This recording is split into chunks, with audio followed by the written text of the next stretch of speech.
الله أكبر الله أكبر لا إله إلا الله الله أكبر الله أكبر ولله الحمد الله أكبر الله أكبر لا إله إلا الله والله أكبر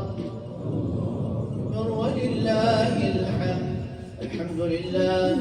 الحمد لله يستعينه واستغفره ونؤمن به ونتوكل عليه ونعوذ بالله من شرور أنفسنا ومن سيئات أعمالنا من يهده الله فلا مضل له ومن يضلله فلا هادي له ونشهد أن لا إله إلا الله وحده لا شريك له ونشهد أن سيدنا ومولانا محمدا عبده ورسوله قال الله تبارك وتعالى أعوذ بالله من الشيطان الرجيم بسم الله الرحمن الرحيم إن الله وملائكته يصلون على النبي يا أيها الذين آمنوا صلوا عليه وسلموا تسليما الله أكبر الله أكبر لا إله إلا الله والله أكبر الله أكبر ولله الحمد.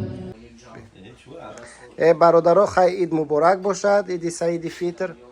من دوستای عزیز، ما در خانه برادر بسیار محترممون عبدالرحیم عزیز قرار داریم. عبدالرحیم عید مبارک و عید بابرا رو عید مبارک شما با صفا باشد. فریدکه عید سعید فیطر مبارک باشد به همه. جمشیدکه عید مبارک باشد. بگذار در خاندان همیشه عید باشه، شادی باشه، خرسندی و اقبال و بلند و کامیابی یارتون باشد. تشکر زیاد. عید به همه مبارک.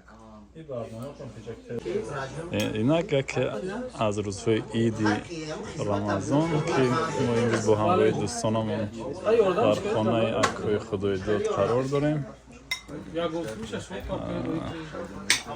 در اصل عید رمضان در هر یک خانه تاجیک در همه جا، در نیویورک، در شهر نیویورک گشت گذار می‌کنند. این برادر ما جمشید علیم‌زاده یکی از آدمای بهترین. مکتب فیروز، سلام علیکم، خوش آمدید.